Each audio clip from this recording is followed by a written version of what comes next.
तो दोस्तों एक बार फिर से आपका स्वागत है सोल लैंड 2 सीरीज के एक और नॉवल वीडियो में, जिसमें आज आप देखने वाले हैं हुआ युहाओं और उसकी टीम को इविल सोल मास्टर के साथ भिड़ते हुए। और आखिर ये पूरा मसला क्या है जानेंगे इस वीडियो में, तो वीडियो में आखिरी तक जरूर से देखते रहना। तो चलिए अब बढ़ते हैं इस वीडियो की तरफ।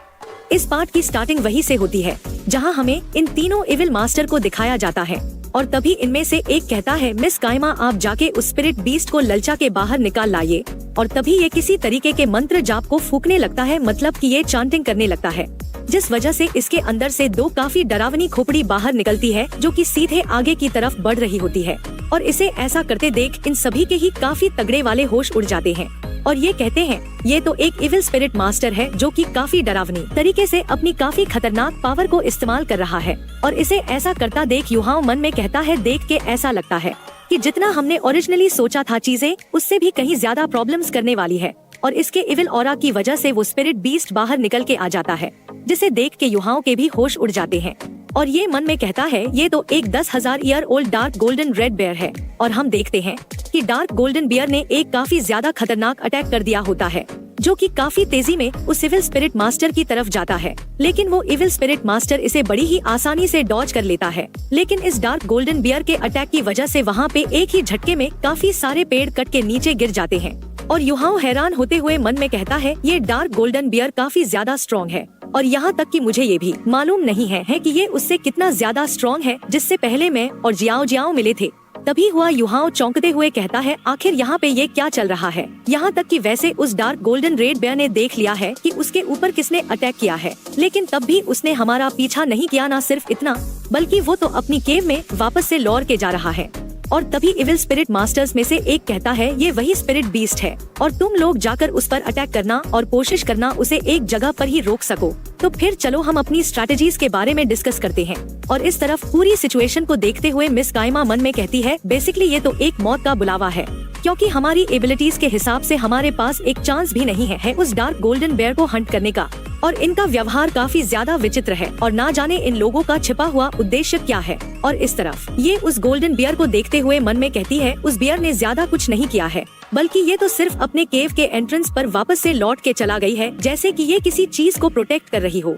और तभी युहाओं मेंटल डिटेक्शन का इस्तेमाल करता है इस केव के अंदर छिपी हुई चीज को जानने के लिए, और ये सोचता है कि मुझे इस चीज की तह तक जाना ही होगा। और तभी युहाओं को खून के सुराख मिलते हैं और ये देखता है कि यहाँ पर तो 2 बेबी बियर्स हैं। और युहाओं और भी ज्यादा परेशान होते हुए मन में कहता है, तो इन लोगों का असली टारगेट ये है। और असल में तो ये लोग इन 2 बेबी बियर्स का अपहरण करना चाहते हैं, क्योंकि कम उम्र वाले एनिमल्स को टैम करके संभालना काफी आसान होता है।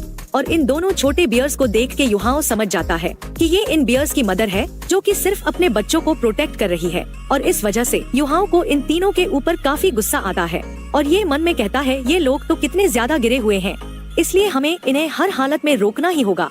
और फिर हम देखते हैं कि वो जो डार्क गोल्डन बियर होती है वह अपने बच्चों को प्रोटेक्ट कर रही होती है। और इस चीज को देखकर युहाओं काफी गुस्से से मन में कहता है, ये तो काफी ज्यादा घटिया प्लान है और ये लोग बस हमसे उस बियर को डिस्ट्रैक्ट करवाना चाहते हैं, जिससे कि ये आराम से उन बेबी बियर्स को पकड़ सके। और इस तरफ ये इविल स्पिरिट मास्टर हंसते हुए कहता है, मदर अपनी केव के बाहर आ गई है और सब कुछ हमारे प्लान के अनुसार ही हो रहा है। और इस तरफ युहाओं काफी गुस्से से मन में कहता है, ये लोग कितने ज्यादा नीच लोग हैं। और तभी मिस काइमा कहती है, तैयार हो जाओ। तो ये सभी लोग ही तैयार हो जाते हैं और ये काइमा के इरादों को भी समझ जाते हैं। और इस तरफ हम देखते हैं कि इस इविल स्पिरिट मास्टर ने अपनी पावर से एक बेयर की स्पिरिट को समन कर लिया होता है। और ये हंसते हुए कहता है, तुम्हारा समय हो गया है तुम्हारे पुराने दोस्त से मिलने का। और इस डार्क गोल्डन बियर की स्पिरिट को देख के ये वाली गोल्डन बियर रोने लगती है। और उस स्पिरिट को देख के मिस काइमा कहती है, वो तो एक male dark golden claw bear की स्पिरिट है। और इसे देखने के बाद मदर बेयर जो है वो गुस्से के मारे पागल सी हो गई होती है। तभी वांग डोंगर कहती, ये डार्क गोल्डन बियर इसका साथी हो सकता है। और फिर ये काफी ज्यादा हैरान होते हुए कहती है, जबकि ये लोग मेल डार्क गोल्डन क्लो बियर को हरा सकते हैं, तो फिर इन्हें हमारी जरूरत क्यों पड़ी इस फीमेल डार्क गोल्डन बियर से लड़ने के लिए। और अब मैं सब कुछ समझ गई हूँ, क्योंकि वांग क्वियर ने एक बार ही हमें बताया था कि जो डार्क गोल्डन क्लॉ बेयर होते हैं ये काफी ज्यादा प्राइडफुल क्रीचर्स होते हैं, और जब ये लोग खतरे में होते हैं तो ये तुरंत ही अपने बच्चों को निगल जाते हैं, जिससे कि ये दूसरों से अपने बच्चों को बचा पाते हैं और वहाँ से ले जा पाते हैं। तो युहाओं काफी परेशान होते हुए कहता है, तो फिर हमें यहाँ पर बुलाने का कारण इनका इस मदर को डिस्ट्रैक्ट करवाने का था, जबकि ये पीछे से चोरी छिप के उन क्यूब्स को चुरा लेंगे। तो मिस काइमा कहती है इन लोगों ने तो हद ही पार कर दी। और तभी काइमा एक अटैक को तैयार करते हुए कहती है चलो अटैक करते हैं। और हमारा टारगेट ये 3 इविल सोल स्पिरिट मास्टर्स होने वाले हैं। और पीछे से इन सभी ने ही इन तीनों इविल स्पिरिट मास्टर्स के ऊपर अटैक कर दिया होता है। इस चीज को ये इविल स्पिरिट मास्टर भी देख लेता है और कहता है कि क्या तुम लोगों की मरने की इच्छा है, और असल में तो तुम लोगों के पास हमारे ऊपर अटैक करने का साहस है। और फिर ये इविल स्पिरिट मास्टर इस्मेल डार्क गोल्डन बियर की स्पिरिट से काउंटर अटैक कर देता है, जो कि इन सभी के ही अटैक को एक ही झटके में रोक देता है। और काफी गुस्से में दहाड़ते हुए ये इन सभी की तरफ बढ़ता है और इस स्पिरिट को इन सभी की तरफ जाता देख इविल स्पिरिट मास्टर काफी खुश हो रहा होता है और ये कहता है जाओ इन सभी को जल्दी से खत्म कर दो। और इस तरफ युहाओ मेंटल डिटेक्शन को सभी के साथ शेयर कर रहा होता है और ये फीमेल डार्क गोल्डन बियर को भी अपनी तरफ ही आते हुए पाता है। इस वजह से युहाओ और भी ज्यादा परेशान हो जाता है और मन में कहता है कि सिचुएशन बिल्कुल भी हमारे हित में नहीं लग रही है, क्योंकि हम इस मेल बेयर को तो रोक सकते हैं, लेकिन अब तो वो फीमेल बेयर भी यहाँ पर ही आ रही है। और यहाँ तक कि अगर हम इनसे बच भी जाते हैं तब भी ये इविल सोल मास्टर्स हमारा शिकार करके हम सभी को ही खत्म कर देंगे और इस सिचुएशन से बाहर निकलने का कोई ना कोई तो रास्ता ढूंढना ही होगा। और तभी युहाओ अपने ग्रुप से अलग भागने लगता है और इसे ऐसा करते हुए डोंगर देख लेती है और ये चिल्लाते हुए कहती है युहाओ आखिर ये तुम क्या कर रहे हो। तो युहाओ कहता है डोंगर मुझे फॉलो मत करना और मैं बिल्कुल भी नहीं जानता हूँ कि मैं सफल होऊंगा या नहीं, क्योंकि मेरे पास सिर्फ ये एक ही मौका है। और इस तरफ हम देखते हैं कि मेल बेयर की जो स्पिरिट होती है उसने इन सब के ऊपर अटैक कर दिया होता है, लेकिन वांग डोंगर मन में युहाओ के बारे में सोचते हुए कहती है युहाओ आखिर तुम क्या प्लान कर रहे हो। और तभी युहाओ किसी तरीके की पावर को इस्तेमाल करते हुए कहता है अगर हम इन दोनों डार्क गोल्डन रेड बेयर को एक साथ टीम अप करने से रोक लेते हैं तब जाके ही हम इनसे सरवाइव कर सकते हैं। और फिर युहाओ चिल्लाते हुए बेयर से कहता है दम है तो इधर आओ। लेकिन तभी अचानक से युहाओ के काफी तगड़े वाले होश उड़ जाते हैं, क्योंकि वांग क्वियर काफी तेजी से उस बेयर की तरफ जा रही थी।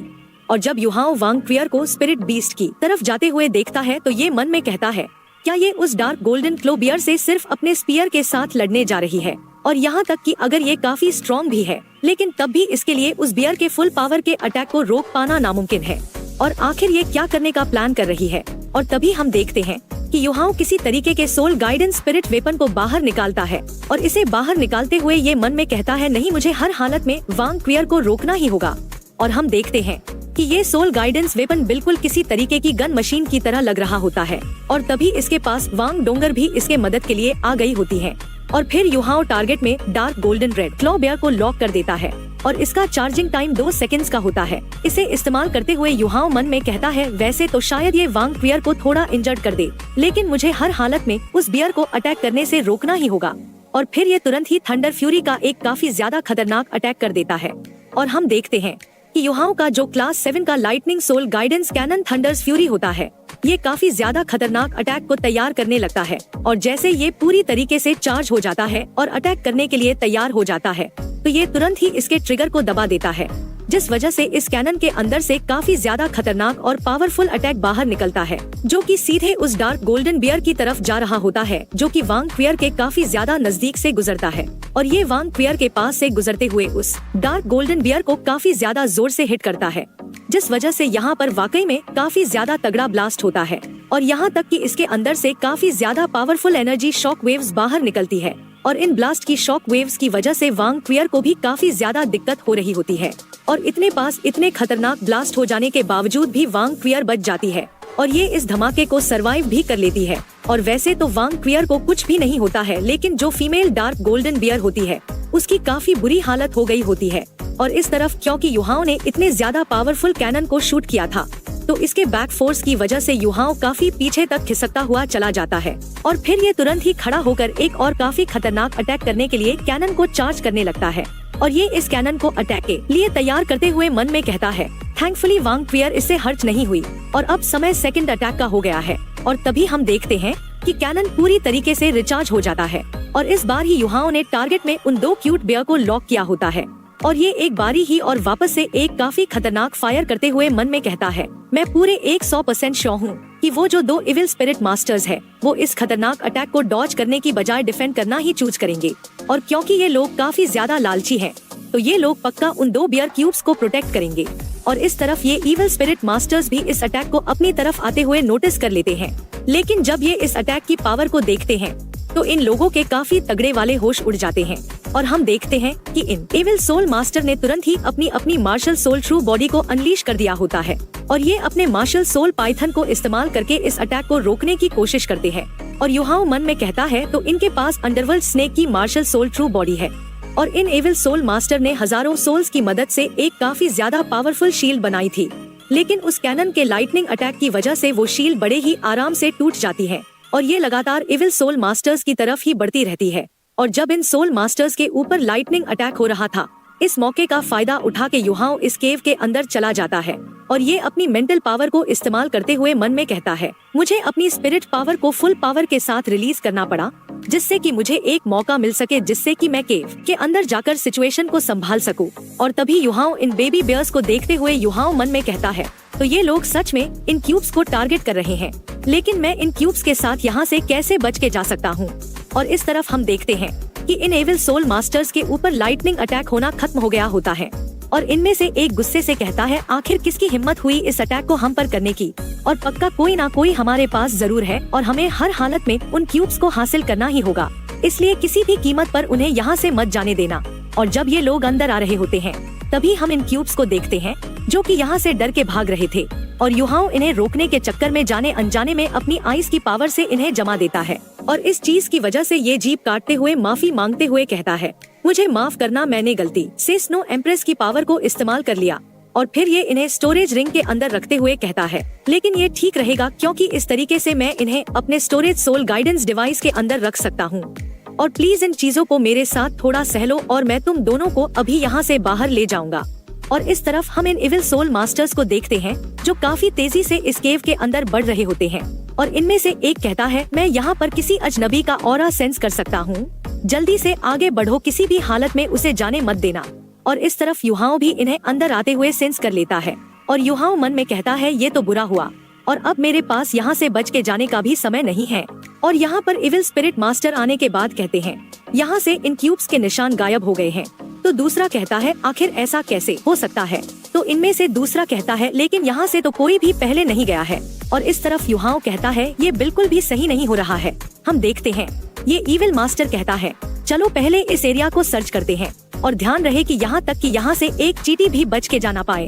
और फिर इसके हाथों में से किसी तरीके की ब्लू चीज बाहर निकलने लगती है और इन्हें ऐसा करता देख युहाओ भी परेशान होता है और ये मन में कहता है ये तो काफी बुरा हुआ जो ये ऐसा कर रहे हैं। और इस तरफ हम देखते हैं कि ये ब्लू कलर की चीज आसपास घूमने लगी थी और ये एविल स्पिरिट मास्टर इनसे कहता है मेरी लिटिल स्पिरिट्स जाके इस जगह की छानबीन करो। और इस तरफ युहाओ पर परेशान होते हुए मन में कहता है आखिर अब मुझे क्या करना चाहिए। तो दोस्तों इसका अगला पार्ट जल्द ही इस चैनल में आ जाएगा, इसलिए चैनल को सब्सक्राइब और वीडियो को लाइक जरूर से कर देना। तब तक के लिए बाय बाय, टेक केयर।